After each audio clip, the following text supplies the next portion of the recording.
So thanks so much for everyone for sticking it out. I know that today is a longer day than what we normally have had, but we are very excited to share with you our 2016 directions. Before we get into that, we have another sponsor, another gold sponsor we would like to bring up to talk, and that's Glenn Goldbeck from Alarm.com. So Glenn, please join us on stage and give us an overview of Alarm.com.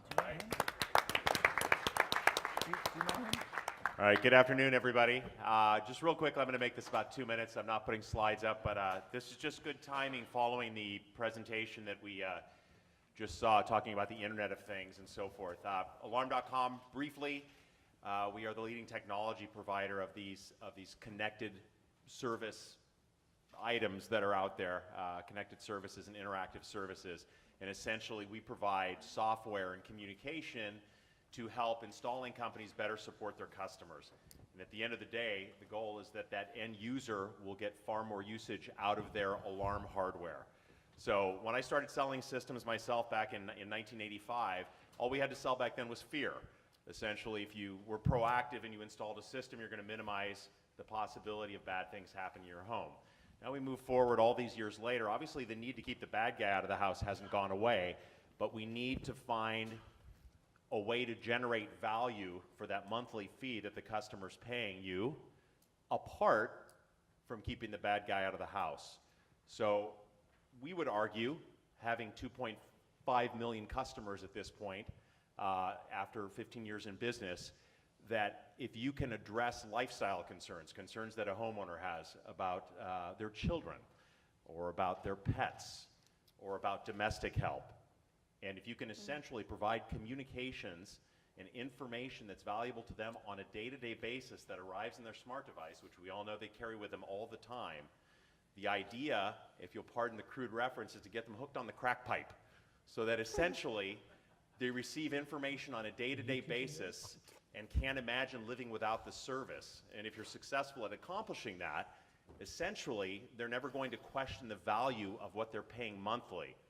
Because conversely, we know if they installed a system initially because something bad happened to their neighbor or to themselves via burglary, at some point they might question the value of that monthly fee. So we need to find an alternate way to create value. And we realize that these consumers are basically busy with their lives. They've got soccer practices and marriages and jobs, etc. So with the Alarm.com platform, essentially what we're trying to do, to steal Ron Popeil's line from Ronco, for those that remember him, is set it and forget it. Create rules and then live your life. So for example, if you drive away from home and you left your garage door open, we'll remind you. If you drive away from home and you forgot to arm your system, we'll remind you. If you drove away from home and you forgot to lock your door, we'll remind you. So for the consumer, live your life and let technology and the professional installation company set up a service with a platform that is scalable and will give them the information that they need to address exactly what they're concerned about. So we spend a lot of time talking about services for the consumer. To wrap up, we also spend an equal amount of time on how to be a better business partner for our dealer partners. So this is by creating tools, apps that are unique for the installer to make the ease of installation for all these different types of devices much more efficient, much easier in the field. And at the end of the day, we want to create an environment and an ecosystem that the installer can control, not the customer bringing other things into the house, but you going in there and you controlling that ecosystem, and more importantly, creating an environment where their panel, frankly, from the point of installation, as time goes on, will be more valuable from a service standpoint. The idea being that you're going to be able to offer them service upgrades over the air without the need for them to have to change out their panel. So from a longevity standpoint, we think this is valuable. And the idea is that if we can give you, as an installing partner, value-added reasons to visit that existing customer over time, and you're able to offer them new and additional services, it's simply an opportunity for you to keep creating more tethers, connections with that customer. And at the end of the day, the goal is threefold. We want to help you lower your attrition. Number one, number two, we want to justify higher monthly rates. And number three, we want to create a more engaged customer. That's my story. I'm sticking to it. Thank you for your time. Enjoy the rest of the show. Glenn? Thank you so much. Thank you so much to Alarm.com and their sponsorship. Very much appreciate it. It's sponsors like this that make a difference of being able to bring these types of events to you. So our last session of the day, or the last official session, I guess, on the transformational leadership piece of it for today, and we have the cybersecurity, of course, following this one, is very exciting. This is being based on a direction that many people started talking about at the beginning of the year, of how we could ensure that we have relevancy and we have inclusiveness for all. And I will share with you that we have a panel up here, and I will have everyone introduce themselves in just a minute, that is very passionate about supporting this direction for us. Anybody here, anybody that you know of, anybody that might be looking at the screen outside right now, that is interested in growing within this industry, helping this industry grow, helping this association grow, and ensuring we have relevancy, helping their company grow, and helping themselves grow, we are here passionately to support you and ensure that that happens.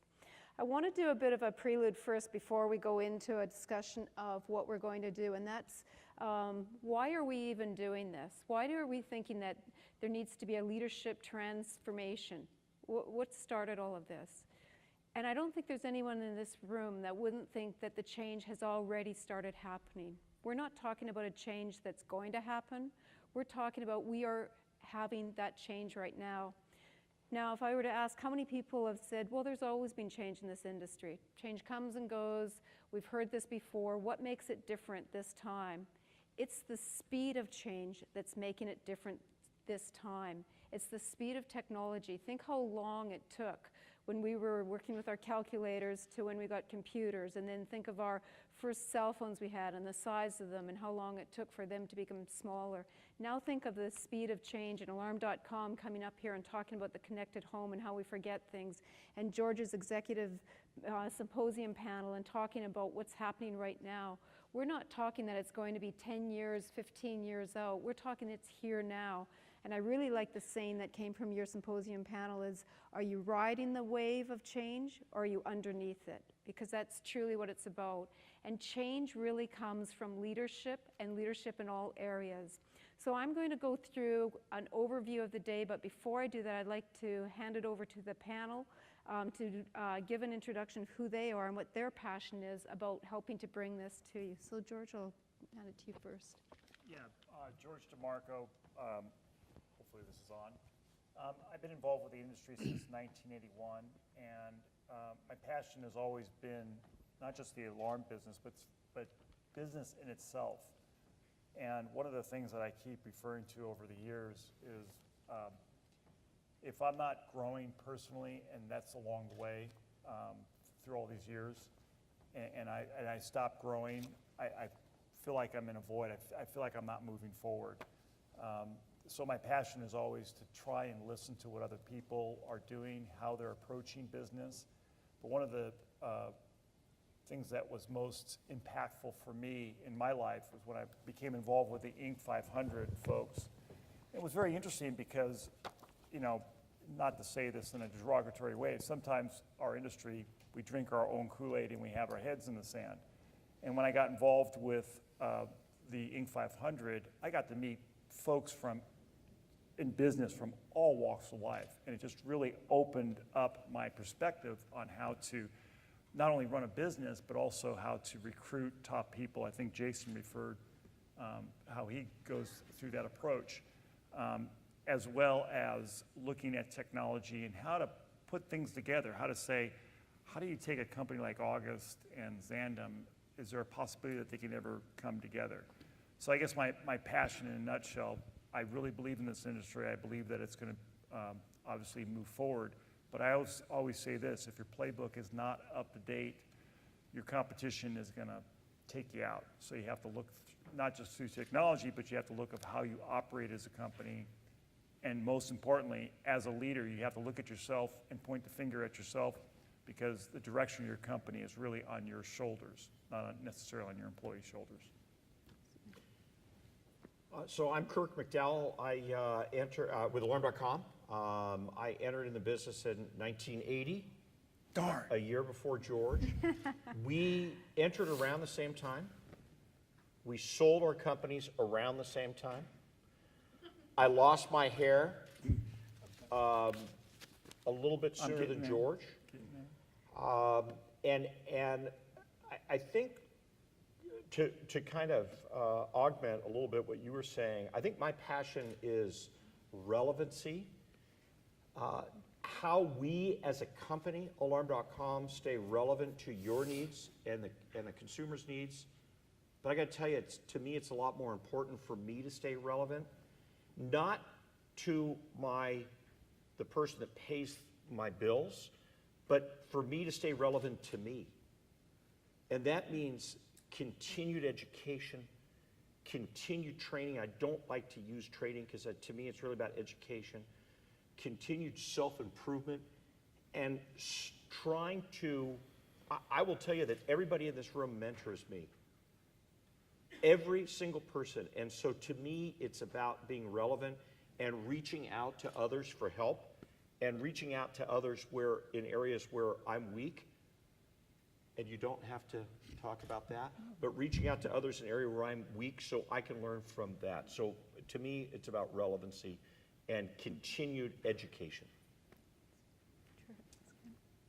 My name is Ken Nelson, work with Interlogix, have been in the industry since '93, so, not as long as these two gentlemen, but I have to say, after having to stand next to George a few times, I hope he doesn't grow too much more, because, he's too tall already.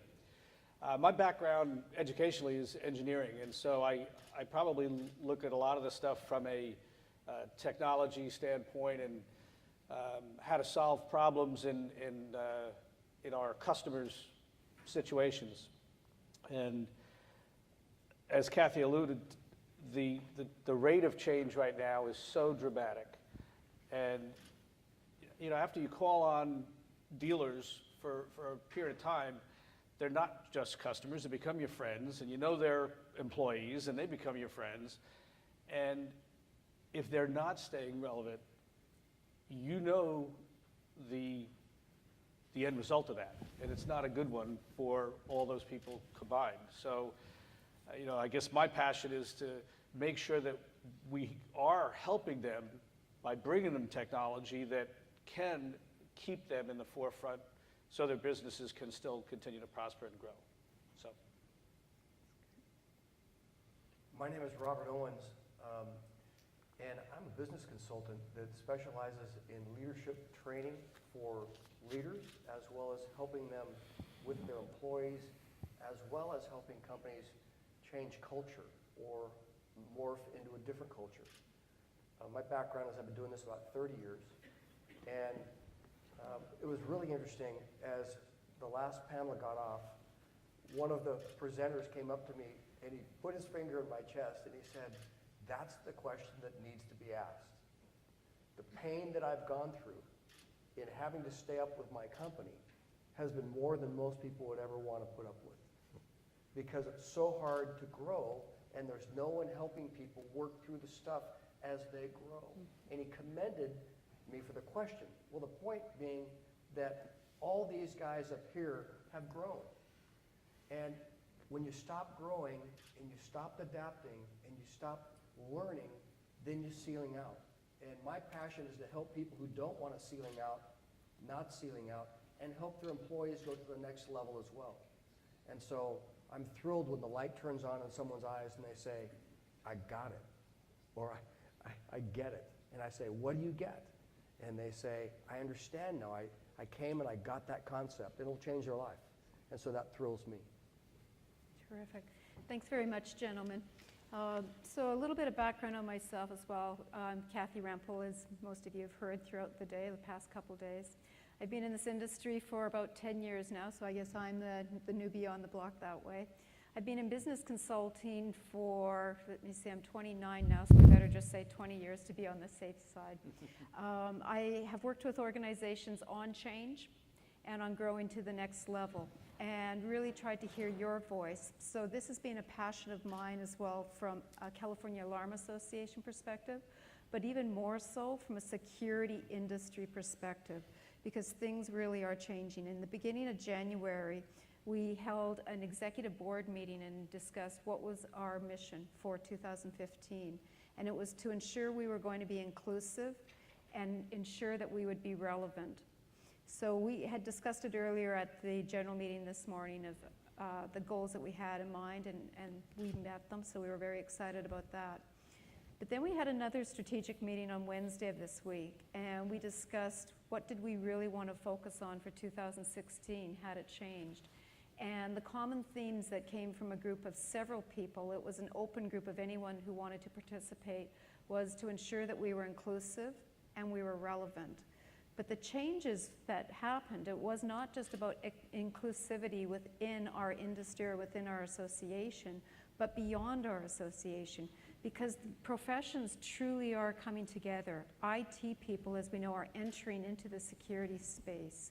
We know that the integrator and the traditional alarm dealer are really becoming one. They are moving into security. We are moving more into the integration piece of it. And there are many associations as well that represent these different professions. So we want to reach further than just ourselves and make sure that we're not drinking the Kool-Aid, and we're also not reinventing the wheel. So to be inclusive and join these groups, see as a perfect example of the affiliated membership that we've now started with them. We would like more of those, to reach out to ASIS and other organizations as well too, to ensure that we truly are inclusive. And to ensure with this group that we are inclusive as well too. In order to remain relevant, we have to understand what's happening. And I don't know how many of you heard the last presentation or have been listening to some of the technology presentations that have been given here, but I hold my hand up and go, oh my, I had no idea that that existed.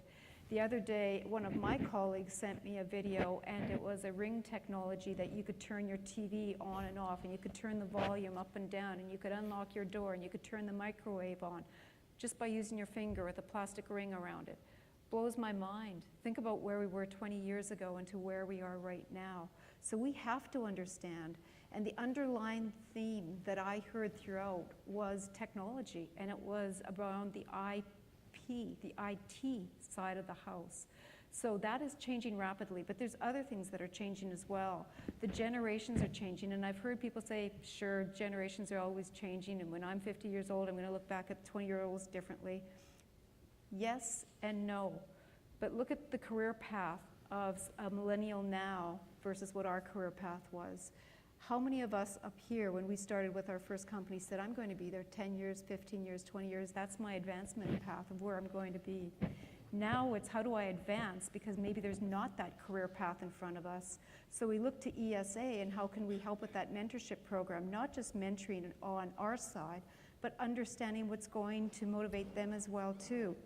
So to make sure we continue to have that relevancy. As I look back at the past 2 days to set the stage for us, we started with that strategic planning meeting, and then we moved into the afternoon sessions on Thursday. The common theme was leadership throughout those sessions, whether it was technology or whether it was how to be a better leader ourselves.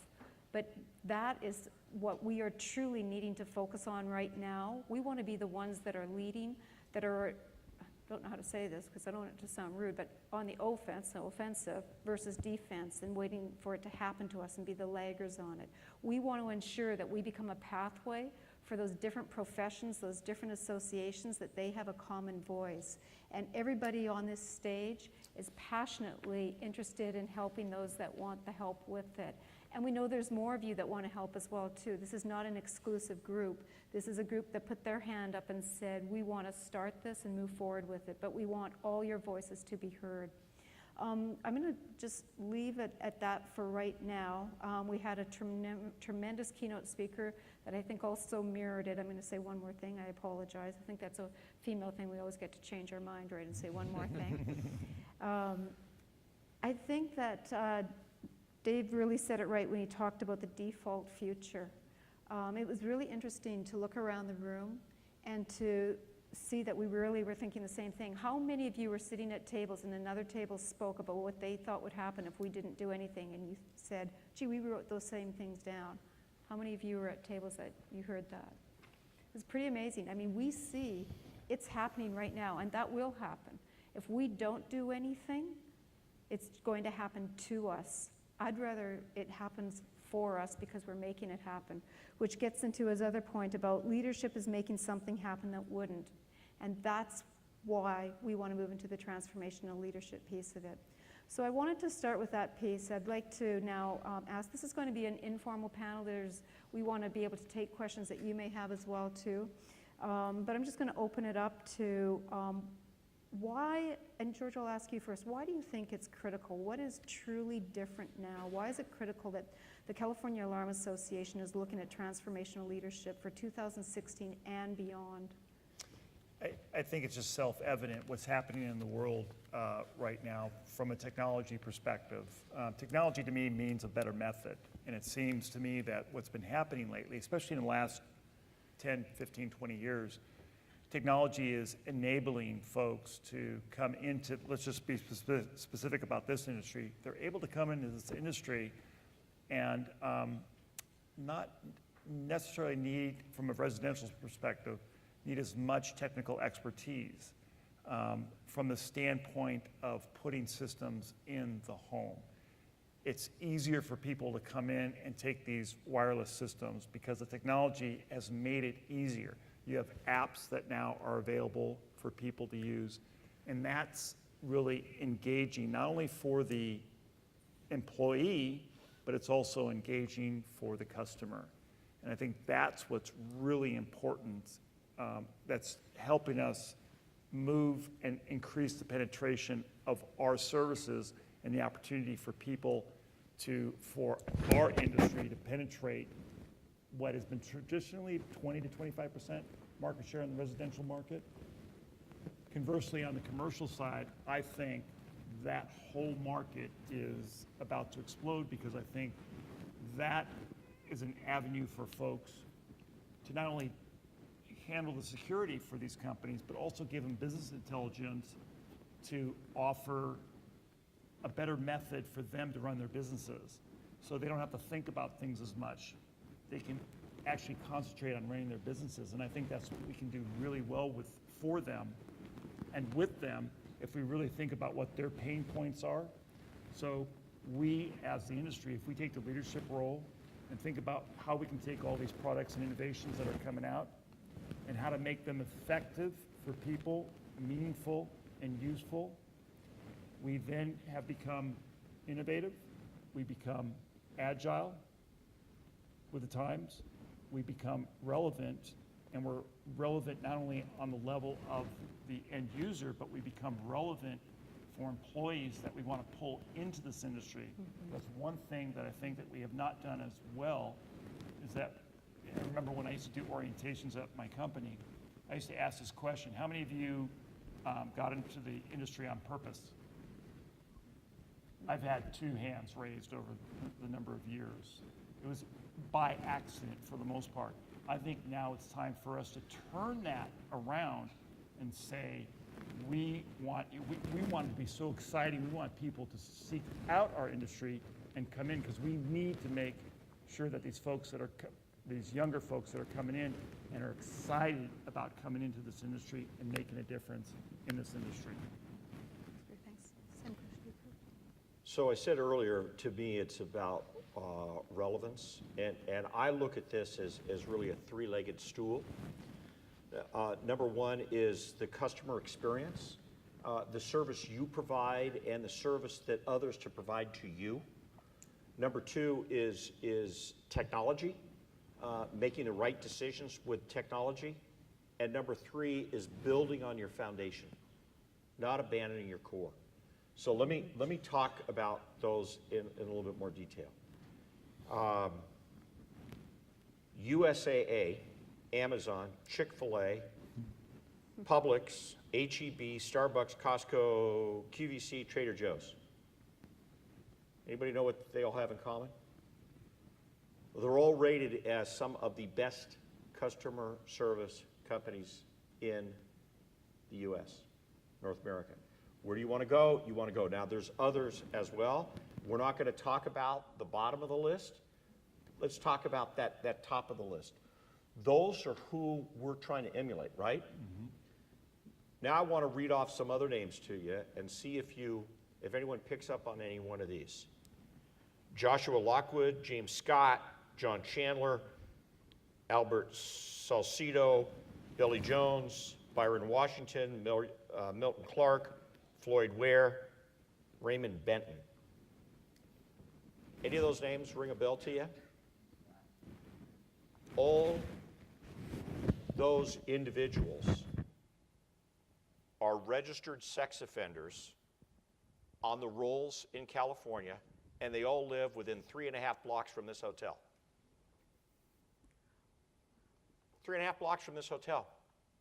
What you do matters. When you install security systems, when you use that technology, when you embrace and remember the building tools and the blocks that you have, what you do matters. So when we're talking about relevancy, we're talking about technology, and we're talking about interactive services, and we're talking about all these things that are exciting and sexy and bring people into the fold, I love it, because that's how I make my living. But how I've made my living in this business for almost 36 years now is those bad guys that we want to keep out of the home and out of your business. So when you talk about relevancy, look at that, and we'll talk about mentoring a little bit later, and training and education. Okay, I have to commend the whole CAA for taking on this challenge and this mission, because an association's mission is supposed to be to make their membership better. That's really, in my mind at least, that's all they're there for. It's for the members to get together for their own benefits, okay? Learning from each other, so forth. And so the association needs to be the one, in many cases, that is maybe the thought leaders and recognizes what's going on, what's happening, and how it's going to affect the members that they are serving. And so it's critically, in my mind, it's critically important that they're kind of ringing the warning bell. We were talking about it last night. It's almost like, you know, the British are coming, you know. It's, quite frankly, they're here. It's not like this change hasn't already come to us, but it's still, you know, early, and we can still, as dealers, adapt and make progress. I do a fair amount of training for the NTS, and when I think about when I first started doing that, which is years ago now, but especially on the intrusion side of the business, it really kind of got stale. You know, not that much changed from the early 90s to the early 2000s. But since then, the change has been, you know, so dramatic. And we see it in, you know, certainly in communications. I think that's what everybody first thinks of. But also just the rest of the technological changes that allow panels and sensors, and then when you get into video, cameras and recording, to do so much more and to work so differently. And then the third thing in this thought process is our customer base is changing dramatically. Mm-hmm. You know, think about it. The people that need to be buying now and that are buying, whether it's residential, which I think sometimes we tend to think a little too much on the residential side, but residential or commercial, because they're now becoming the business owners and they're becoming the people that are, you know, getting into positions of authority in commercial enterprises. You know, I look at my son. He's 30. Well, he's going to be 30. He's 29. But he's never really lived without a cell phone. Important in his. I mean, when you know, he didn't from maybe 0 to 12, but you know, all of his real growing up, he's had a cell phone. He's, you know, so all of those millennial types, that's what they expect, and their expectations are different. And we need we need to adjust and make sure that we're staying relevant for them. Unless you're in a situation where, you're riding out, instead of riding the wave, you're riding out the sunset because you're going to, sell your business in 3 years or whatever. Even then, remember, the asset that you're going to sell is going to be valued when you go to sell it, not today. And if in 3 years' time, because you didn't keep up, it now is worth 30% less, it may not be for you what you were anticipating. So I think those are some of the changes why today and right now it's really important for us. Absolutely. Robert, I'm curious from your perspective, I know you're not talking necessarily directly from an industry, but why this is critical from a leadership perspective? Why is it so important as a leadership perspective? Everything rises and falls on you. Everything rises and falls on leaders. Poor leadership, you've seen it all over the country in different ways. Great leadership, people just stand back and awe and say, wow, tremendous. How did that guy figure that out? Or that lady, that group, how'd they figure that out? It's so ingrained in all of us subconsciously that we want to work for a winning team. We want to work for somebody that we like to work for. We want to work for somebody that we respect. And we want to have somebody who we work for who is reproducing good people underneath them and giving them a shot. Leadership is huge. CAA is here, again, to say, how can we help you do your job the best way possible? And one of the things that you're going to butt up against, whether you have 5 employees, 10, 15, going to keep your company or going to sell it, is you're going to be graded on your leadership. And your ability to flex and your ability to grow and the ability to produce others who can multiply what you'd like them to do. Most of these guys up here are learned leaders, meaning it's just not natural talent. They've invested in themselves to learn things that they would not have learned otherwise by reading or going or having lunch or doing something where they pick someone's brain and say, how did you do what you did, or what was the strategy to get from point A to point B? I would never have thought of that. How did you do that? And that's called leadership. And so we're here as a team, as we sat last night on, we can do technology, but it all comes down to the owners and to the business leaders.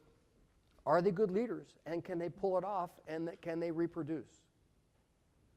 And if you don't, it's off into the sunset. And I think this is my 6th year. And there's many people now that I never see anymore. And they've made a decision to sell the company and get out because it's too intense, too much pain, too much challenge to try to grow and keep up, or I'm just treading water and I don't know what I'm going to do. And so we are passionate to say to you, we want to help you. We want to help you as a person if you'd like to grow and change and evolve. We like to help you train and raise your employees if you're having a challenge or you're stuck in middle management or entry level or your executive skills. Whatever your issue is, there shouldn't be an excuse that you can go somewhere and say, mentor me, talk to me, work me through this, help me. Don't know where to go, who can I talk to? And we are passionate to say, we want to make sure you succeed and that you can be a success, and your employees say, I'm so thrilled to be working for A, B, and C because this is what they've done in my life and how they've changed my life. My closing thought is, I wrote 4 articles for ESA this year on alarm bells for leaders in the magazine. And the last article was, is your boss a jerk? And 10 or 15 characteristics of the boss who's a jerk who doesn't have a clue that he's a jerk. And I got that because I run into people all the time that tell me behind the boss's back, my boss is a jerk. And I go, that's sick. You take his paycheck, you smile at him, you say you have a nice tie on, it's nice to see you, and you think he's a jerk. And it's epidemic all over the place in businesses where employees don't want to change jobs because it's security, but they don't want to stay because they don't like their job. But what they really want is to be on a winning team. They want to be on a winning team. They want to wear a jacket where they go out and brag about who they work for and why they work. We want to help you be that kind of guy that's in the game or lady in the game and say, how can we help your employees brag about you? You're the best leader, best boss they could have ever possibly had. And they don't want to change jobs necessarily because they like the environment, the culture that you've set up. So that's our passion. Yeah, and I have another comment. I used to have competitors that would come into my office that were in the same neighborhood, and they would ask me questions about how I would run the business, and I was very open with them. And they always say, why are you so open? Whether they were across the street or across the country. And because I think to myself, we really don't have that many secrets. But I think we have a responsibility as business owners and as an industry to pay it forward. To pay forward your leadership, to pay forward the knowledge, because if you don't, it could get lost. But I want to also say on the other side of it, I remember, and I'll give kudos to Alarm.com here. I remember I was at ESX it was the last Nashville one, and it was like 2 o'clock, I don't want to really admit to this, but it was about 2 o'clock in the morning, and he's eating a hot dog at one of the stands. George, you never ate just one hot dog. I know. And I asked him a question because he was 25 or 26, and I said, how did you find your way into the security industry? Why? Because I'm always intrigued with that. And he said, oh my God, have you not heard? This is a great growing industry. I'm gonna make lots of money. He was so excited and so enthusiastic, I was ready to sign up to work in the security industry. It was really refreshing to hear that. So conversely, sometimes we go and we talk to experts, but I also think you need to also take it to the other side and talk to the non-experts, because you get a fresh perspective that reinvigorates you and revitalizes your thought pattern, and also they keep you relevant. Absolutely. So listen, we're talking right now about why we're looking at doing this. I'm sure that much of what we're saying is not new, but what is new is we want to focus on this so that we can bring the tools to you. It's one thing to share what the new technologies are, for example. It's another thing to share with you which technologies are right for your company. As a leader, you can't bring in all the technologies. You can't be everything to everybody. But if you can understand what's right for your market and what's going to take you forward, if the residential side is not right for you anymore because of new competitors entering into it, how do we help you on the commercial side of the house? For example, is it video analytics that now you go in and you have a conversation with a CEO about being on the revenue side of the equation instead of the cost side of the equation? How do we bring that to you? And that's all about leadership. That's about changing things up, whether it's leading in your market, leading as leaders in your company, whether it's leading and understanding the right technologies. It's all about leadership, and we are passionate about that. It's leadership throughout your organization.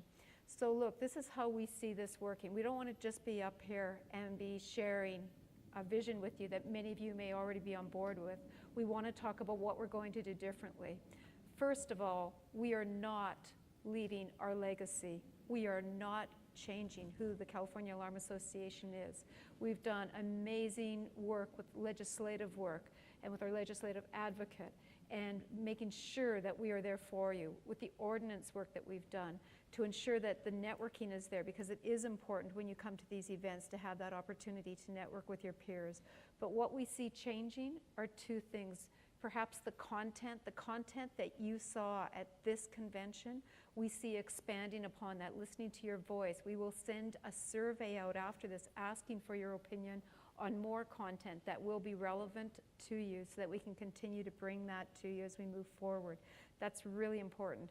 The second piece is we're looking at having 4 quarterly leadership sessions. We envision that 2 of them will match up with the conventions so that it's more economical and probably easier for your time as well. And 2 of them will be separate. Immediately, we will be asking you what you would like to see at the first one. Immediately, we will be scheduling that one. And I guarantee you, you are going to see content like you did with Robert Owens when he was speaking, when you heard Dave Logan speak. We want to bring the best of the best to you. And it's going to not be for everyone. We understand that some people are going to say, I'm on board, I'm an early adopter, I want to get there, and we will be there for you. And others will say, the events themselves are going to be enough, but we want to let you know that we are transitioning. The other piece with the transition and why Robert's part of our team, I feel very privileged to be sitting with these seasoned experts beside me in the security industry. The reason Robert's part of our team as well is transition is just not on the outside, it's on the inside. The organizations that I've worked with that have gone through transition are very surprised at the end of it to say, you know what, I thought this was going to be the transition of my company.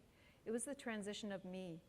It was me as a leader, because it didn't matter what technologies I brought in, it didn't matter which people that I hired. If I was not on board and I did not do something differently, nothing was going to change, and that's where Robert really fits into the equation with us.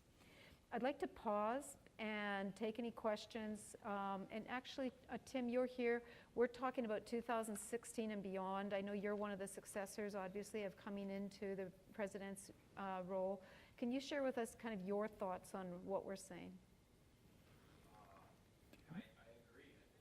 I think the industry's changing, and the CAA is doing a good job of growing and adding value. Did a good show. Terrific. Thanks very much, Tim. Appreciate that. Other perspectives in the room, or questions for us, or thoughts that you may have. This is really important. We want your voice. If you're not comfortable speaking up right now, feel free to reach out to any of us afterwards, but very interested. Maybe, yes? There's several comments that have been spoken almost in every session, but it's interesting, residential has a lot of fear, where commercial is actually looking at growth. But at the end of the day, we all have this exact same problem, and that is how we go change our companies with employees. Correct. Where we're having a real difficult time finding that next generation to come in and start doing the work that we need to do to grow. Well, where can CAA help us as an organization get that next level and as employees? So maybe 2 points. Maybe that's the first topic for our February meeting, if it isn't going to be for our first leadership meeting. Maybe that's it.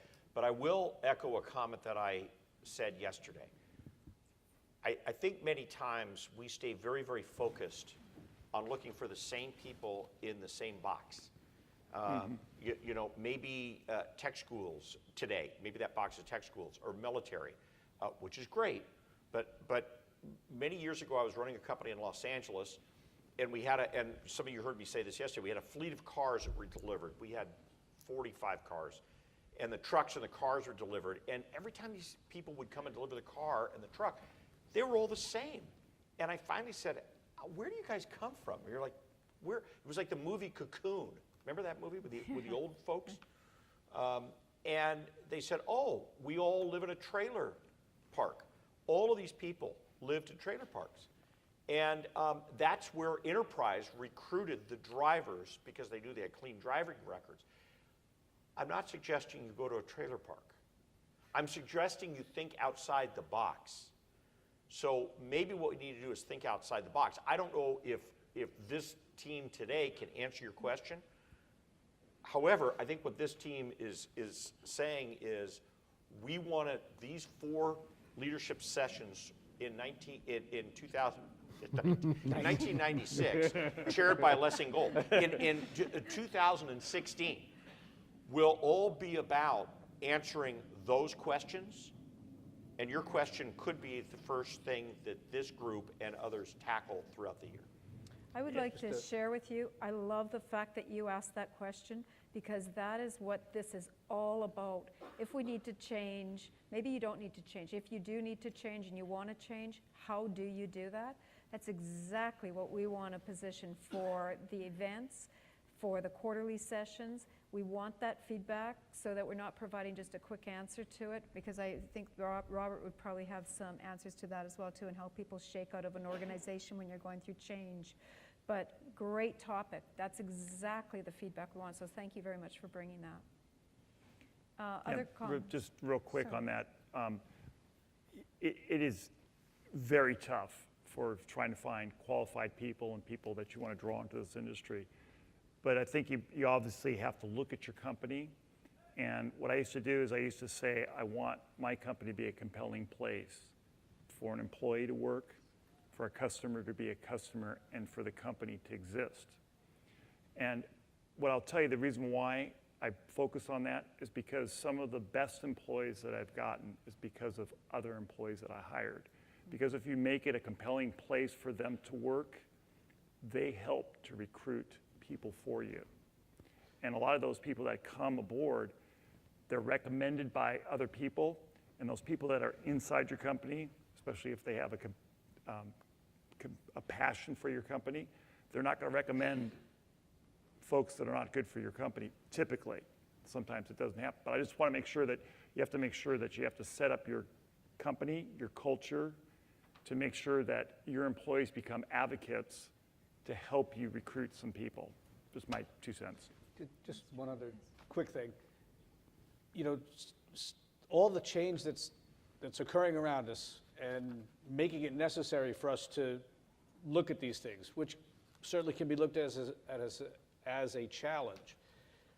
I would submit to you that that challenge might be a draw for the newer kind of employees that you need to be having in your company. I mean, I don't know how many companies in this audience today have somebody who they are a network engineer kind of person. But if it's anything like the East Coast, I'm from the East Coast, and you know, if it's anything like the dealers in the East Coast, it's not many of you. And if you don't have one, you need to hire one. And they would like the kind of challenges that we face now. That's what they're all about.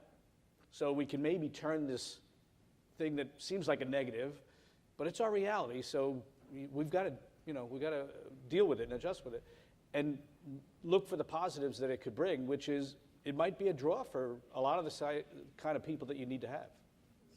Robert? Let me throw something out that's sort of risky, and very few people do it, but if you do it, you're on a path to growth. Give your employees a survey and ask your employees everything they like about working for you. And then ask your employees everything they don't like about working for you or your company. And then ask them, would they recommend their friends to come work with you? And the threatening thing is you'll find out information that you don't want to know. Mm-hmm. And that is that there's a reason why they don't recommend necessarily their buddies, or they don't recruit for you, their buddies, to come work in your industry. And so the threatening part is if you can handle the information that they give you and say, okay, I want to know what's in my company. I want to know my culture, and I'm willing to flex and change with the information they give me. I know companies now that they say, we won't use a staffing company. We expect you to go out and find the kind of people you want to work with and the kind of people you think that will get promoted here and will make our company a better company. And they just go on referrals of their employees because they've set a culture that you're in this with me and we're in this together, and I want what you want for you, like you want me to be a good leader, and we're going to do this together. And those employees become the recruiting people as much as possible for the company. So it's threatening because you uncover some rocks, but you find out some great things along the way as well. So there's a way to look at how can my employees engage and bring in the right kind of people, or go out in their bars, their football teams, their social things, say, hey, you have a skill. Have you ever thought of working for us? Let me explain why it might be a great fit.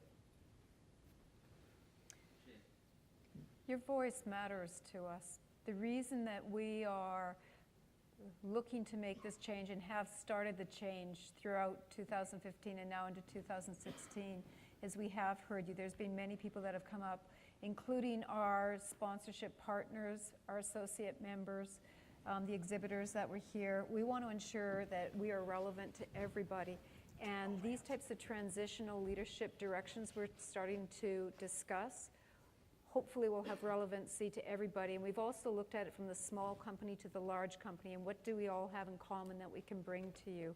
We really ask that you continue to carry your voice forward to us so that we can ensure that we have the most relevancy at each of these events, so that when you go back on Monday morning, you're saying, you know what, I got a few nuggets there. I'm going to try something a little bit differently. And when you come to the quarterly sessions, that'll be longer and really dive into specific topics, that you have even more that you can bring and you're getting the questions answered.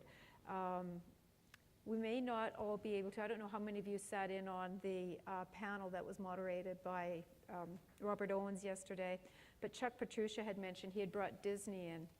And somebody else said, wow, that's great that you were able to bring Disney in and go through their training. You must have had a lot of money when you brought them in. And he said, no, actually, I partnered with somebody else. Well, that's what we're looking at doing. Through a partnership of many of you at these quarterly meetings, let's bring in the best of the best that can help move this association and this industry forward so we become the leaders and we can change up that default thinking and what's going to happen if we don't do anything at all. Let's be the leaders and take charge. It's our choice of what we want to do with it. There's probably time for just a couple more quick comments, and then we're going to have to wrap up if there is anything, including from the panel, if there's anything else you'd like to say. Oh. Yes. Rich. And I would say the comment is, I'm going to push my tagline right now. Educate, advocate, and connect. We want to educate the dealers, we want to be advocates for the dealers, and we want to be able to connect with the dealers and the vendors. I think that's what it's all about in 2016. We follow your leadership platform. We worked on those 3 principles, and we're going to rock it in 2016. Right on. Well said, Rich. Really appreciate that. And I love the fact that you used the word educate and not train, because it's not about training, it's about a true education that we're learning to move forward. It's also, by the way, educating our customers as well, because I think many of them don't understand some of the directions that we're going. So there's a bigger education of how do we remain relevant with them and somebody else doesn't walk in the door and forget the importance of security and what we're actually bringing to them as well too. So we need to ensure that we have that position with them. If I could ask the audiovisual people at the back to put the logo back on that we had at the beginning, please.